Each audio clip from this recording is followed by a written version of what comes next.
No. We have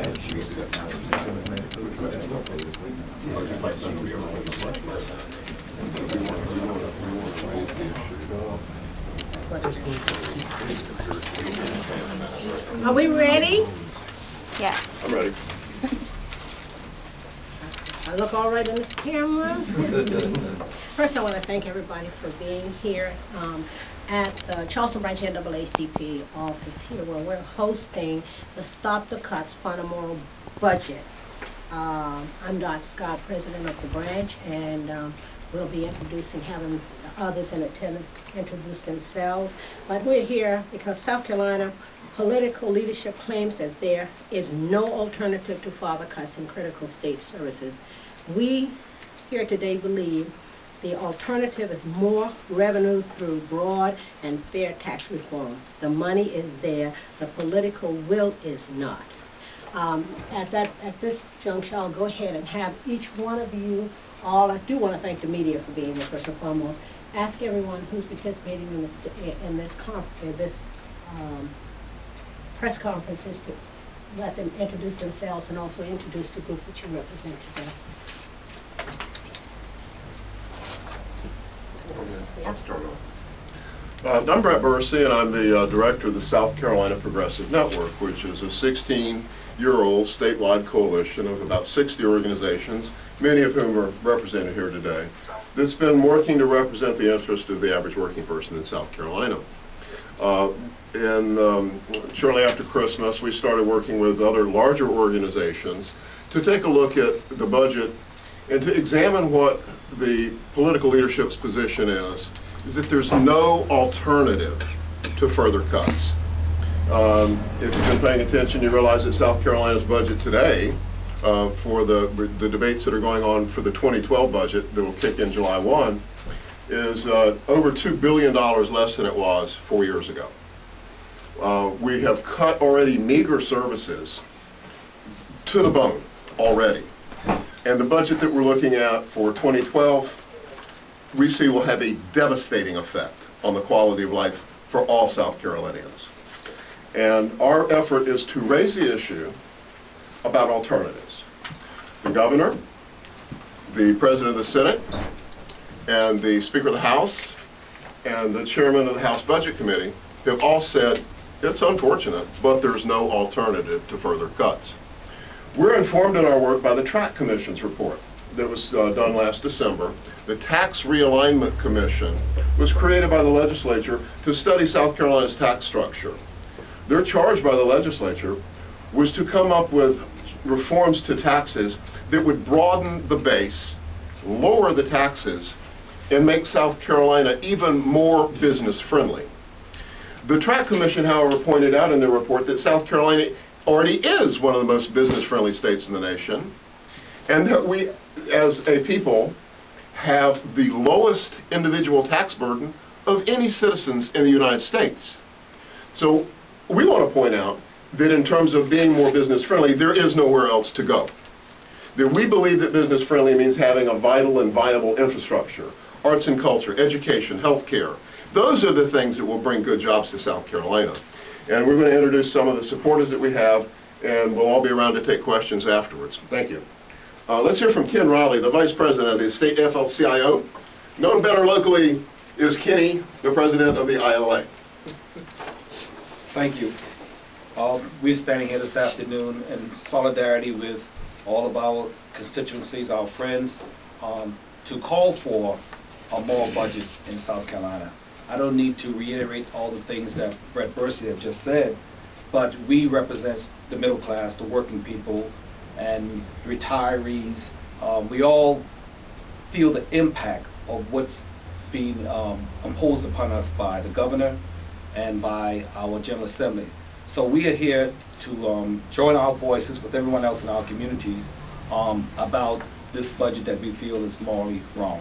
And it should not be, the state budget should not be balanced on the backs of working people and people who are in desperate need of some of the services that this state provides. Thank you. Thank you, Kenny.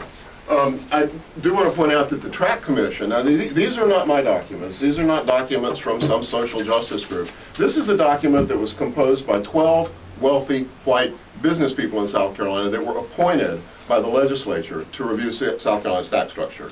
The Track Commission said that due to special interest sales tax breaks, exemptions, deductions, swaps, and credits on both the sales side and the income tax side, South Carolina is leaving out of this year's budget over $4 billion.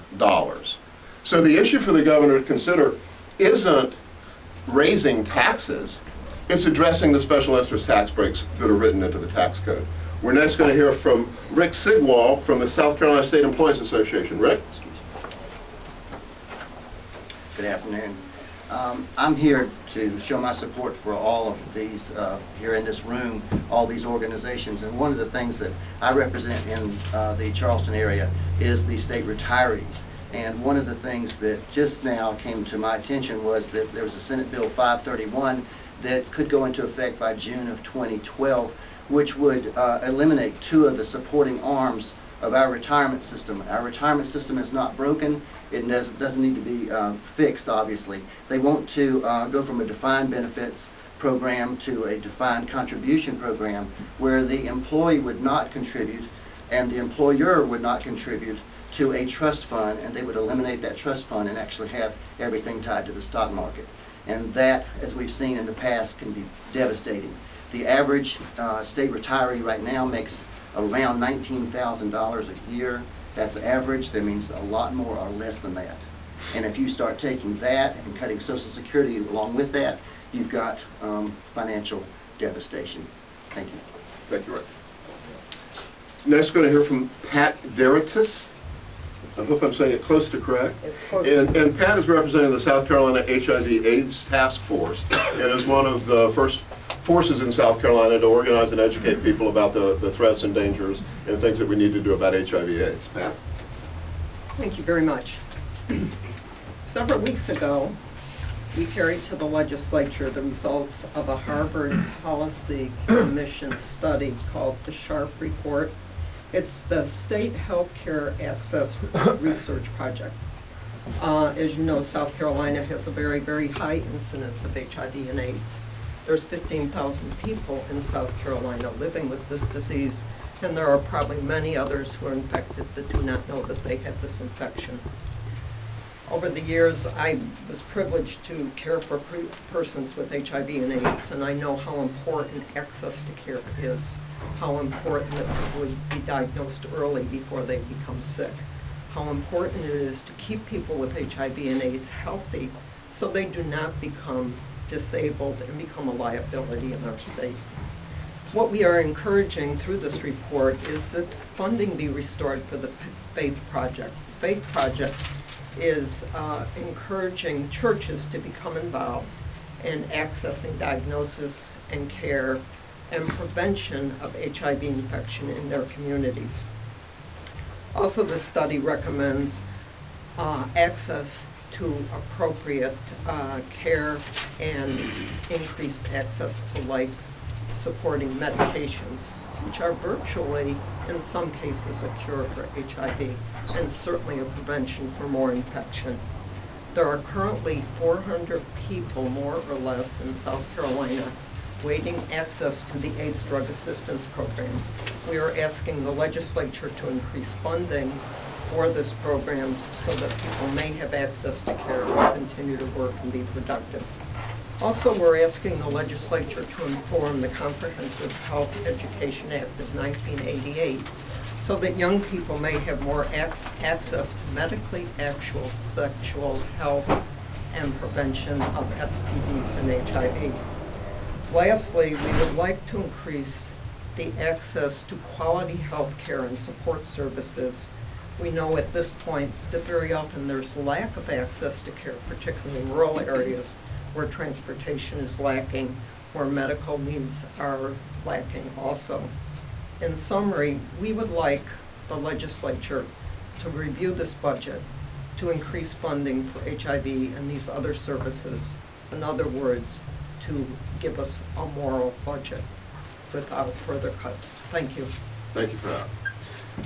Yeah, we're going to hear now from Reverend Joseph Darby, who many of you know is the minister of Morris Brown AME Church, and is also the incoming president of the South Carolina Christian Action Council. Reverend Actually, you Darby? got it close. I'm the immediate past president of the South Carolina Christian Action. Looking to the future.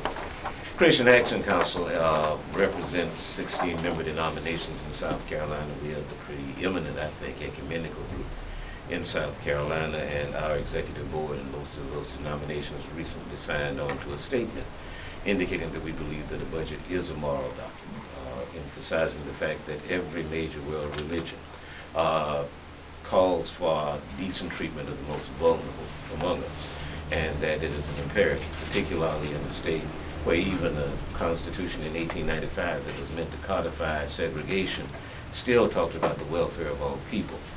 So we call for that morality by those who are dealing. We feel that it's the height of hypocrisy for anyone who tries to interweave religion and politics to mean-spiritedly try to cut the legs off of the well-being of a large number of South Carolinians. And so we urge support from all citizens of goodwill for the rally on March 12th. We hope and pray that all will keep in touch with and contact their legislators, and we especially hope that you will make your presence known, that our legislators know that there is a mass number of people in South Carolina who are for the right thing, who are for morality, who are for progress, and that people who are fighting for progress cannot be stopped, whether that fight is in Cairo, Egypt, or Tripoli, Libya, or Madison, Wisconsin, or Columbia, South Carolina. People standing up for what's right cannot be stopped. It is high time that we turn things around and that we remind our legislators what one South Carolinian, James Pettigrew, I think, said before South Carolina seceded from the Union, which was also a dumb act, that our state is still too large, too small to be a republic and too large to be an insane South. Thank you. Thank you, Joseph. I want to reiterate that this very large group of people that have come together, we're talking about the organizations that are involved in this have well over 1 million members in South Carolina. And we want each of you to be at the State House at 1 o'clock Saturday, March 12th, to make an undeniable statement to our political leadership that we, the people of South Carolina, know we have the money, we are not broke, our tax code is, the money's not missing, it's the political will to do the right thing that's missing. And we'll take questions now? Yeah, before we do that, Truly, in I'm fairness sorry. to the rest of the folks, if there are people here that are with other organizations, or just identify who's here, I want to give them an Please do. opportunity to identify who they are here. Bernie Musique? Bernie Musique, I'm President and CEO of the South Carolina Association. I think you need to go up so that you'll They be get on it first and camera. they get a picture. All right. I'm Bernie Musique, President and CEO of the South Carolina Association of Community Development Corporations. We represent over 70 local, community-based economic development organizations that are attracting over $40 million into the state and leveraging $150 million in economic impact. And we too believe that South Carolina must have a moral budget to invest in local communities to create economically viable communities so every individual can benefit from the state's resources and capacities. I'm here as a member of the NAACP.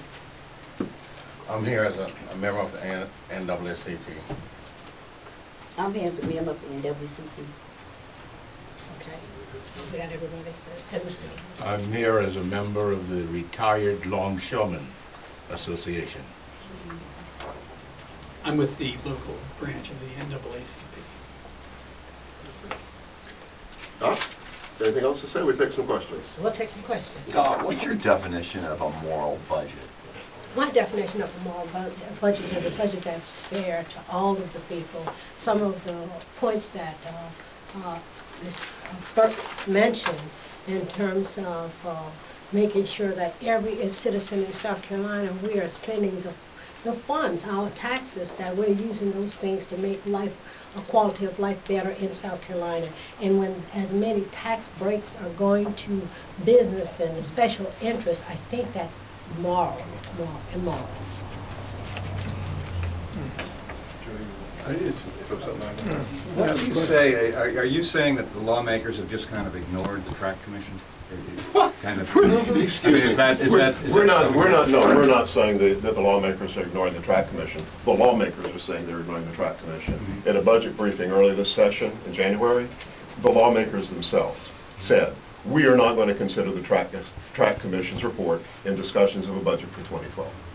And why did they say that? I mean, Well, I mean, if you've read all 650 pages of it, you'd see kind of in a preamble that Bernie Maybank, who was the chair of the thing, said right in there that the legislature's done this twice before and nothing's come of it. So even the people that put it together were skeptical that it would be used. And I will let you draw your own conclusions as to why the incumbents don't want to visit the track commission's results. The track commission did the work for us in finding the money. The money's there.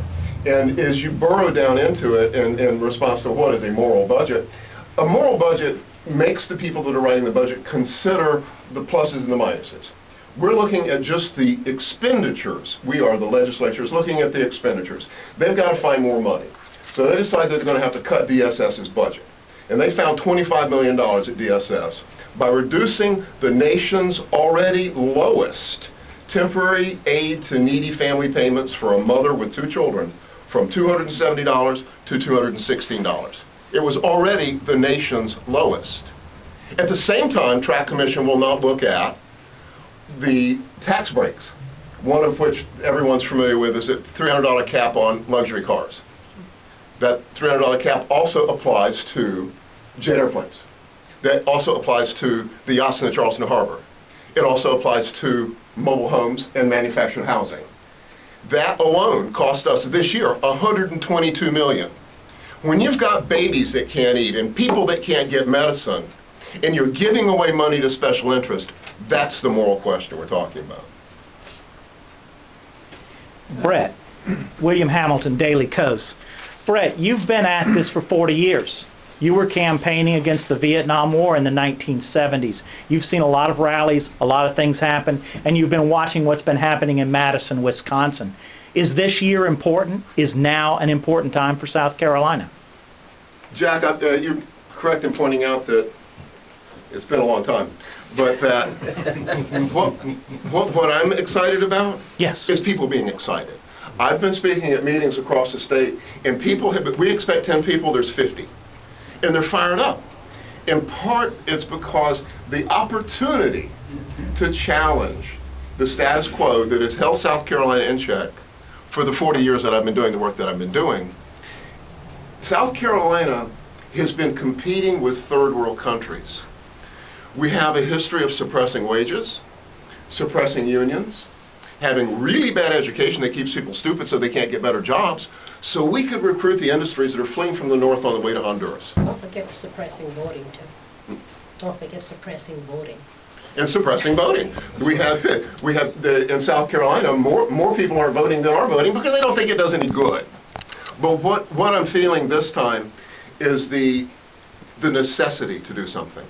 As long as the trickle has been sufficient, the trickle down, to meet just the basic things that keep beggars off the streets, and rolling old people out of hospice care. The governor says we can't afford to keep up hospice care. Those are people that have lost everything they have, don't have any money, and the state's taking care of terminally ill, dying patients. That people are responding now. Our phone is ringing more than it has in 16 years that we've been doing the Progressive Network, and I think that we're going to have a really good turnout on March 12th, and we're hoping that the media will help us get the word out. Any other questions? How many are you expecting? How many do you expect at the rally? A lot. A lot. The official estimate is a lot. That's my question. I'm Brian Harrison with Charleston News Alternative. I'm the new kid on the block. It's an online newspaper, I call it. See me and I'll give you some information. My question is, how are we going to get Charleston people to Columbia? And it's obvious that many of our people don't have transportation that would like to be there and should be there. We're rallying at least the 3 local branches. We're in conversation about having bus there, and with ILA here, I'm sure we'll do it the way we did it when we went down for the flag. We'll get there. Okay. There will be buses. Would I be out of line to say that if anybody needed a ride, they could call the NACP Yeah, absolutely. at 805-8030. What do you expect to happen after this rally? And as they were saying, you've been doing this a long time, and a lot of times there's a rally and a lot of shouting about something, and then it kind of fades away. What happens after that Saturday? Well, rest assured that the groups that are putting this rally on didn't just wake up to the harsh realities of South Carolina. The struggle for a moral budget will not be over with on March 12th.